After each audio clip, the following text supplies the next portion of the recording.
I've been a Muslim for, it's close to 5 years now, but I didn't know what was Islam. And I didn't know who was the Prophet Muhammad, peace be upon him, until I arrived in Jeddah, Saudi Arabia, about 6 years ago now. You know, I had some nervousness about it, and my friends at the U.S. Naval Academy in Annapolis, Maryland, they said, do you know what you're doing? You're putting yourself in harm's way.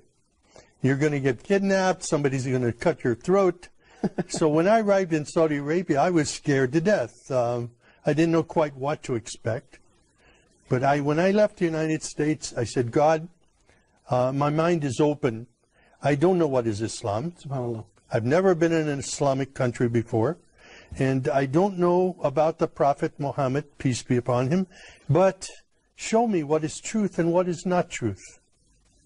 And I came with an open mind. My sponsor, Dr. Safi Kaskas, was a great blessing to me. He brought me there to work with him on this project. And when I arrived, I was afraid to walk on the streets. So I said to Safi, I need to go to a grocery store. Can your driver take me? And he says, well, the driver's not available. But he took me to the window and he said, do you see that that shop over there? You can go there. And I said, well, how can I get there? I have to walk on the street. I said, it's dangerous. He laughed. He said, walk. And I was hungry, so I walked. And I'm looking, nothing happened. People were coming out of their houses when they saw me, inviting me into their homes for tea and coffee. SubhanAllah, the exact opposite. Incredible. This was not what I expected. Wow. I had been in countries all over the world. I studied in Taiwan, in Russia, and different places. But never in my life have I been in any country that respected me as much as an American, and even as a Christian, as Saudi Arabia. There were no churches there for me to attend. I wanted to be with people who prayed. And I asked my sponsor, can you take me to a mosque? Because from my window at night, from where I was staying, I could see people going in the mosque, coming out of the mosque. I saw people praying, children playing football out in the parking lot. And it looked like a typical American church to me. So I said, those people are praying, and they're praying to the God of Abraham. I would like to go and be with them. SubhanAllah. But my sponsor was nervous about this. He says, I'm going to take a Christian into a mosque. He didn't know what the response would be.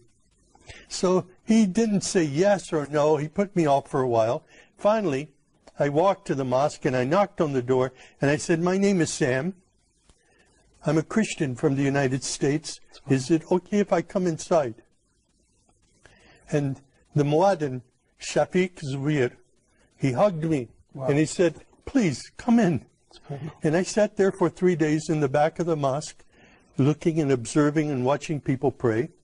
And then I asked Shafiq, can you teach me to pray like a Muslim? And he taught me the first surah of the Quran, Alhamdulillahi Rabbil Alameen. It was such a blessing. I was memorizing only sounds, but then I would look and I would try to figure out what each sound meant, what each word meant. And as I studied it, I saw Ar-Rahman Ar-Rahim, grace and mercy, forgiveness of sins. Wow. My life was transformed immediately. It was the love of God and the love of the Muslims around me that drew me to Islam. No, I came to know Islam there. I studied, but it was at the Islamic Education Foundation. Dr. Sadiq Malki took me there, and I said Al-Shahada there, and I received a card that I was an official Muslim. I got in the car and went to Mecca immediately. Wow. And when I saw the Kaaba for the first time, and fell on my knees and my face in prayer, it was there that I was just filled with God's Spirit and understood the love of Islam, the mercy of Islam for people everywhere. SubhanAllah. It was invigorating. It was, I was enthused in my faith. I was confirmed in my faith by prayer at that time. And it was the first time for me to kneel and pray with other Muslims. It was a great experience. I was totally misled by what I saw in news reports in the West before I came to Saudi Arabia. And I'm very grateful now to be a part of of a historic faith that is known for its mercy and not its violence, was mischaracterized by Western media.